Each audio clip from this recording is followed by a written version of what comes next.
Olá, eu sou Ilza Santos e este é o podcast 90 anos de EFE, Histórias e Trajetórias.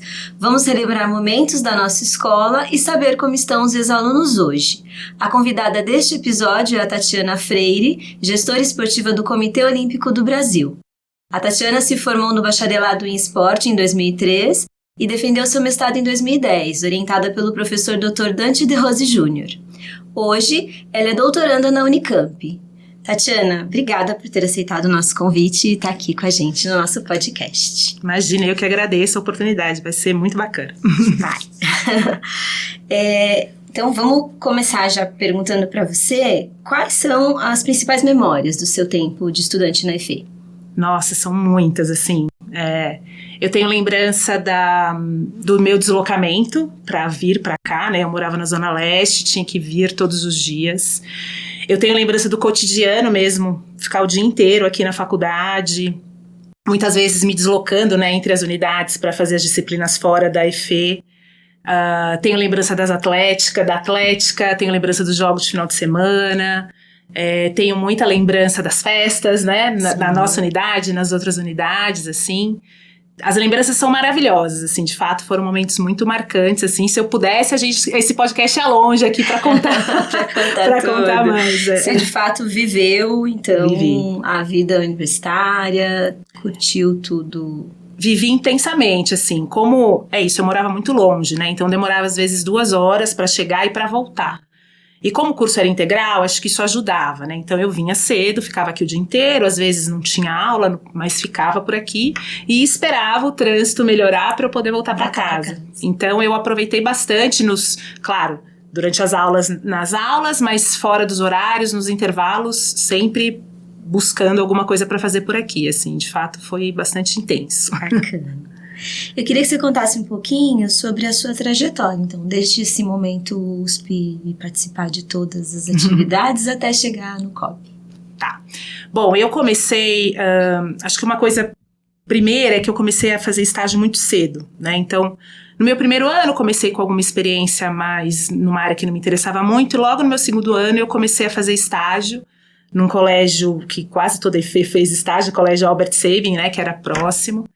E isso eu já encaro ali como um momento importante da minha trajetória profissional. Na verdade, foi ali que eu descobri que eu queria trabalhar com formação esportiva. E mais geral, assim, porque eu entrei na faculdade querendo ser treinadora de handebol, que é a modalidade que eu pratiquei e pratico e tal. E aí isso foi ampliando o meu olhar, né? E eu comecei a dar muito valor para o estágio em si. Então, naquele momento, não era estágio obrigatório, mas dali, os anos seguintes, eu tive a disciplina de estágio e comecei a fazer tudo possível para ter bastante experiência. E isso foi fortalecendo o meu caminho, meus horizontes profissionais, né?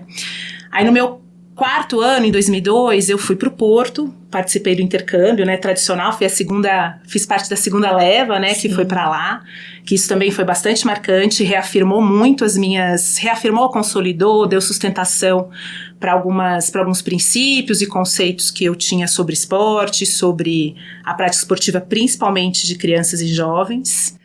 Quando eu voltei, eu comecei um estágio no CPUSP, no antigo projeto Esporte e Talento, também muitos estudantes da EFE passaram por esse programa, por esse projeto, hoje é um programa, inclusive, institucional, né, da universidade, PROD, né? O PROD, isso mesmo.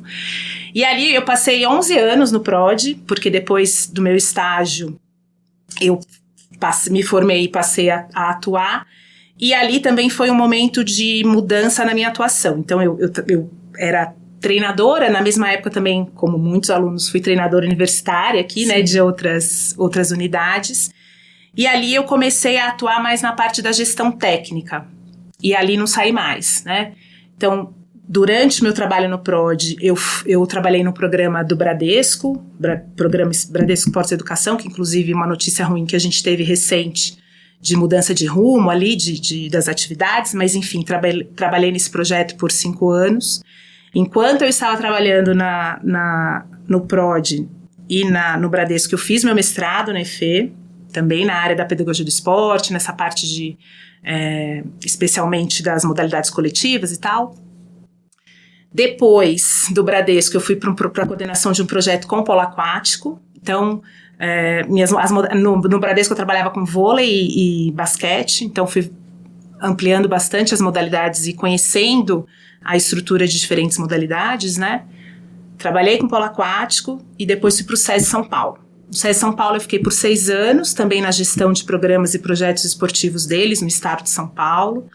E ali também trabalhei com várias modalidades, fui responsável por um programa de esporte escolar, por um programa de formação esportiva, com modalidades do rendimento esportivo, sempre com essa área da gestão técnica. Aí veio a pandemia, o caos, né, se instaurou, foi muito ruim para mim, inclusive profissionalmente. Passei a trabalhar numa ONG com basquete e que estava trabalhando com handebol também, são as minhas modalidades preferidas, então foi gostoso, passei um tempo lá. E nesse meio período comecei a prestar alguns serviços para o Comitê Olímpico do Brasil, como facilitadora a área tem um evento, enfim, fui como facilitadora de um evento. Depois atuei como autora do modelo de desenvolvimento esportivo que o COB lançou. E aí abri um processo seletivo no COB e cheguei ao COB como gestora esportiva dessa área para a qual eu tinha prestado serviço como facilitadora, né? Então, dei uma acelerada, mas foi mais ou menos assim. Resumi assim, muito. E quais foram os principais desafios, assim, nessa sua jornada? Você consegue elencar pra gente?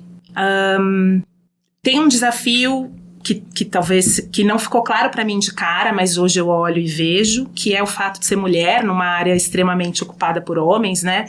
Então, às vezes aquela coisa de você não ser ouvida, você ter que falar um pouco mais alto para ser reconhecida, né? Mas eu sempre muito firme, assim, sempre fui muito firme, então foi um desafio que eu fui superando, né? Sempre muito firme, sempre muito embasada, crítica, muito crítica, mas fui conduzindo de algum jeito.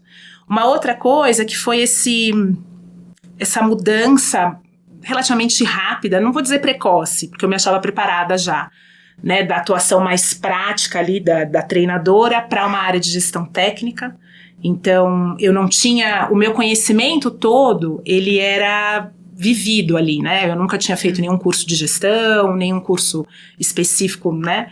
E aí eu fui aprendendo, só que eu acho que por eu ter feito estágio e ser muito observadora, eu acho que eu fui conseguindo aprender bastante coisa e depois as coisas foram fazendo sentido, né? Então, mas esse foi um salto, foi um desafio também. E acho que como eu falei, né, os períodos de estudo ali, que foi uma gestão de tempo, um acúmulo de coisas para fazer, isso também foi bastante difícil de gerenciar, né? Às vezes, chegava de manhã aqui na USP, à tarde em Osasco, e à noite uma aula numa unidade aqui, né?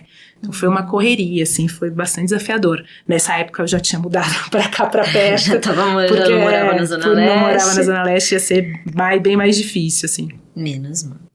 Bom, você consegue explicar, quer dizer, lógico que você consegue, você poderia explicar pra gente aqui, que como eu não é da área, ou pros alunos que estão chegando agora, o teu papel como gestora do esporte, o que exatamente você faz? Joia. Assim, acho que resumidamente... como gestora, é dar condição para que, no meu caso especialmente, né, que os atletas e as modalidades esportivas no Brasil consigam se desenvolver. E isso é um negócio gigante, né? Então, praticamente, é claro que isso, por exemplo, lá no COB, depende da área que você atua, mas no meu caso especialmente, é dar suporte para as confederações brasileiras, que têm a responsabilidade específica, né, nas suas modalidades, para que elas consigam desenvolver as modalidades esportivas, e isso varia muito, porque tem modalidade que precisa, sei lá, que modalidade, o voleibol, que é uma modalidade bastante disseminada, né, precisa e tem resultados super expressivos já, tem um desafio de se manter, né, no mais alto nível de rendimento, e modalidades como as modalidades de neve e gelo, por exemplo, que eu cuido, que são pouco difundidas, tem poucos praticantes, então os desafios são diferentes, né, então é preciso entender um pouco para entender o que precisa. O que cada modalidade precisa para o seu desenvolvimento.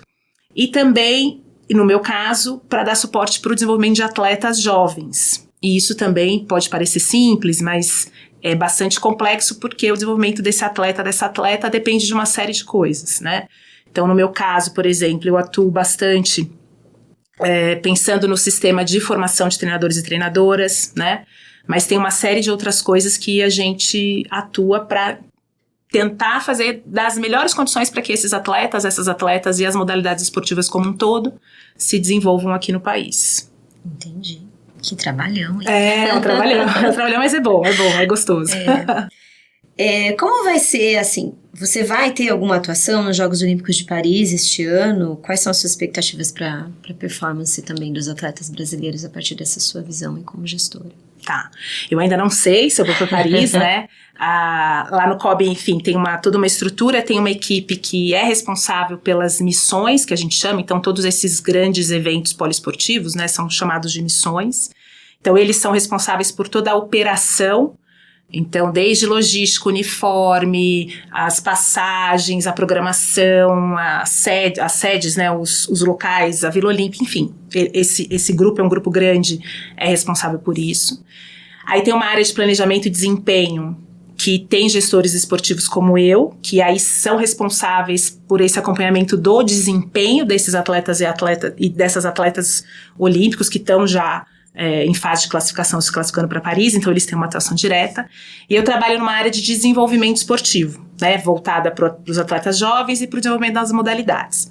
A minha área vai ter um programa em Paris, que chama Vivência Olímpica, que é para atletas que não estão classificados, mas que têm potencial de se classificar nos próximos ciclos, irem a Paris, aos Jogos, para sentir o clima, entender como funciona, conhecer a Vila Olímpica, para que quando eles estiverem lá, não seja, né, isso não impacte tanto no desempenho. Tá? Então tem essa possibilidade através desse programa.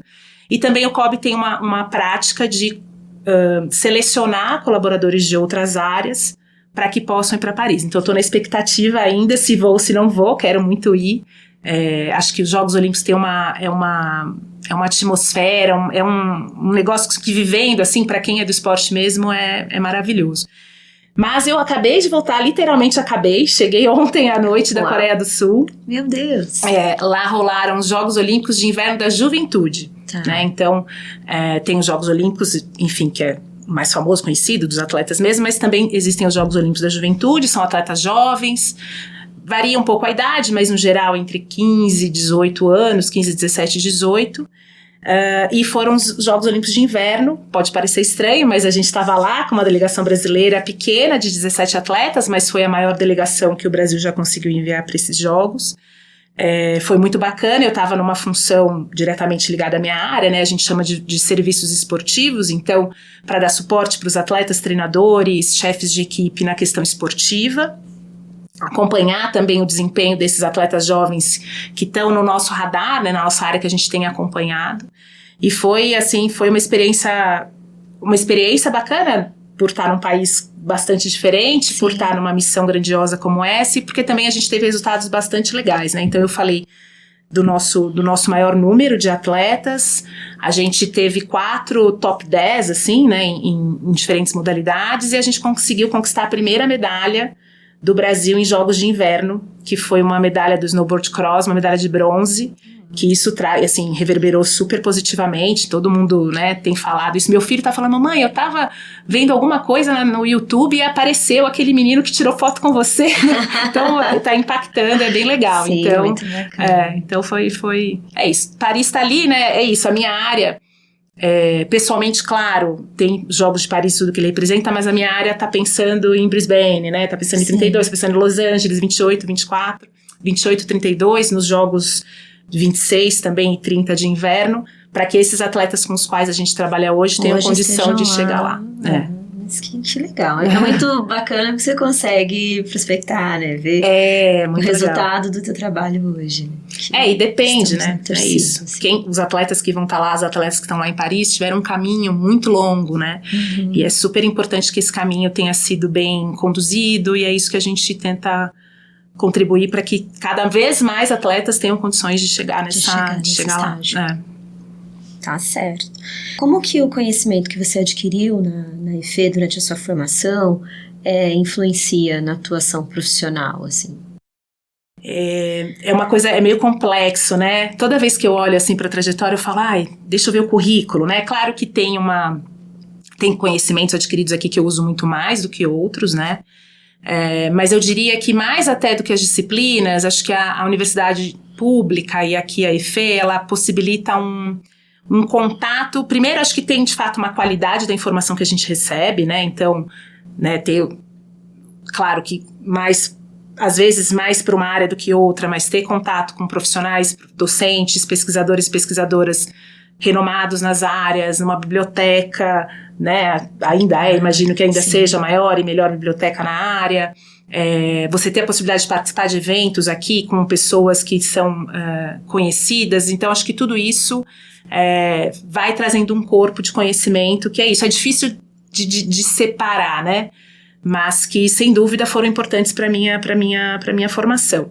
Inclusive aqueles que hoje não têm contato direto, não têm relação direta, né? Então, sei lá, às vezes uma disciplina de jornalismo, por exemplo, jornalismo esportivo, que eu não atuo, mas que, ali tem algumas... Hoje, por exemplo, eu olho para o jornalismo esportivo com um jeito diferente, inclusive para analisar as próprias matérias que saem sobre a nossa atuação, né? Sim.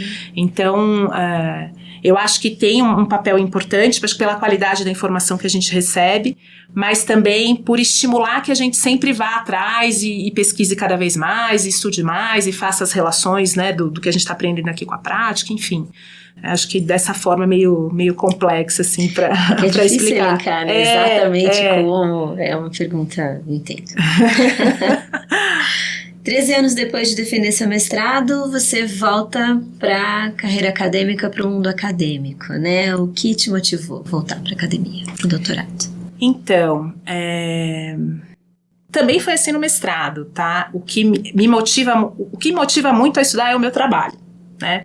Então, aquelas coisas que eu quero realizar no trabalho, que eu preciso estudar de fato, né? Então, por mais que tenha os períodos clássicos, né? A graduação, o mestrado e o doutorado como momentos de estudo, assim, formal, o estudo sempre permeou a minha atuação. Então, eu sempre precisei estudar para trabalhar melhor, né? E aí, especialmente agora, eu estou estudando o desenvolvimento de treinadoras mulheres no Brasil, e que é um programa que eu estou conduzindo no Comitê Olímpico também. Então, o doutorado, acho que é uma oportunidade de você estudar com mais qualidade, com um suporte também de mais qualidade daquilo que eu faço no meu trabalho, né? Eu acho que é um ganha-ganha, assim, sem tamanho, né? Então, mas é isso, o que me motiva a estudar e voltar parece paradoxal, mas é o meu trabalho, assim, tanto que durante o mestrado eu não deixei de trabalhar e agora também no doutorado estou me virando para dar conta de tudo. Sim. Mas com essa relação muito íntima, assim, né? O que eu estou estudando é o que eu estou fazendo, então o meu método de pesquisa tem a ver também com um jeito mais ativo de pesquisa por conta da natureza do que eu estou estudando, né?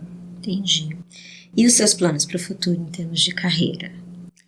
Olha, eu acho que eu já tive mais planos mais concretos antes, né? Eu acho que o COB para mim foi um marco bastante importante, assim, de instituição, né? Nossa, há alguns anos atrás eu achava impensável, né? Imagina, eu pensava assim, pronto, o que eu quero fazer de diferente? Porque eu sempre fui meio, eu quero, né, sempre pra cima, assim. E aí eu pensava no COB como algo meio inatingível, sabe? Falei, imagina eu no COB, kkk, e dava risada, né? Mesmo tendo outros colegas efeuspianos lá também, né? Também. Que trabalham lá, inclusive. Mas sempre foi pra mim muito distante, no Rio de Janeiro, uma série de coisas. E aí hoje, o que eu acho que eu cheguei nesse ponto agora eu acho que eu não quero mais muito olhar pra cima, assim, sabe? Eu quero continuar aqui, fazendo meu trabalho, se tiver alguma oportunidade de mudança de função, acho que vai ser interessante também para ter oportunidade de trabalhar em outras áreas e de, claro, crescimento profissional também, mas eu acho que daqui a um tempo eu vou começar a desacelerar, sabe? Tá. Então eu acho que eu vejo em termos de carreira é continuar fazendo um bom trabalho, continuar me sentindo desafiada cotidianamente no meu trabalho, em outras áreas, com outras oportunidades, né? E aí talvez dar uma desaceleradinha, que eu acelerei muito nesses anos, assim. Tá certo. E aí então, Tatiana, nesse contexto todo da sua experiência, que conselhos você daria para um estudante de graduação ou de pós-graduação do EFE, principalmente aqueles que desejam trabalhar assim, com grandes eventos esportivos ou no desenvolvimento de talentos, enfim, aquilo que você nem sei esse termo ainda, de talentos. Tem uma controvérsia por trás dele, mas algumas pessoas a gente não usa muito, a gente prefere usar atletas em potencial. Então, mas enfim. Vamos corrigir. Atletas em potencial. Olha, acho que o primeiro é aproveitar, assim, as oportunidades que a EFE oferece, que muitas vezes não estão tão explícitas, né?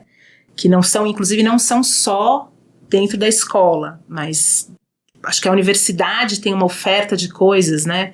Então, o que der para aproveitar aqui, eu fiz curso de inglês na FEFELESH, né?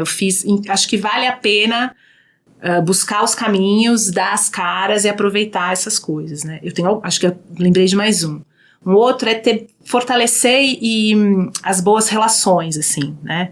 Tanto pessoalmente, hoje eu tenho, sei lá, incontáveis amigos e amigas que são do tempo da faculdade, que eu vejo com frequência, que são madrinhas, sabe? Padrinhos e madrinhas meus casamentos, pessoas com as quais eu tenho uma relação muito forte, afetiva mesmo, pessoal. Acho que isso que é bom, porque a gente, no caso da EFE, né, vive aqui muito, né? Mas também pela questão profissional, né? Então, às vezes, seu colega de turma é quem, de repente, vai abrir uma porta para você no futuro, ou vai te mostrar alguma coisa, ou você vai precisar dessa pessoa, né? Então, acho que a EFE tem isso também. Acho que todo ambiente universitário, né? Mas da gente poder aproveitar essa proximidade. E uma outra coisa, e aí especialmente para a área, e acho que eu diria para os profissionais de esporte como um todo, é de viver o esporte, de entender além da academia, além do que a gente, né, porque é muito diferente você ter uma aula aqui sobre gestão esportiva e você organizar um evento, você ir num evento, então acho que você, sei lá, estudar uma modalidade esportiva aqui, você acompanhar, você assistir em loco, observar, né, então acho que acho que é uma coisa que o viver te dá um conhecimento muito valoroso que junto com o conhecimento acadêmico, acho que engrandece, né, a formação pessoal profissional. Então eu diria, acho que esses conselhos estão bons para começar. São bons conselhos. Olha, eu acho que a gente finalizou aqui, então eu queria agradecer muito a sua participação, a sua disponibilidade de estar aqui com a gente, a sua companhia, compartilhar um pouco a tua trajetória aqui conosco. É um prazer, é um privilégio ter uma ex-aluna aqui com essa sua bagagem de conhecimento. Imaginei que eu agradeço. Fiquei muito feliz pelo convite, né? Mas logo depois me formei e voltei algumas vezes para EFE, para uma aula ou outra, assim, agora a rotina não permite, assim, mas é um prazer, é um lugar que eu gosto muito, tenho muito carinho, vivi ótimos momentos da minha vida, então é um prazer, podem continuar contando comigo. A gente vai contar. Nós agradecemos também aos ouvintes que estiveram conosco. Este programa foi feito por meio de uma parceria entre a Escola de Educação Física e Esporte e o Estudo Multimeios da USP. Até o próximo episódio do podcast 90 anos de EFE, Histórias e Trajetórias.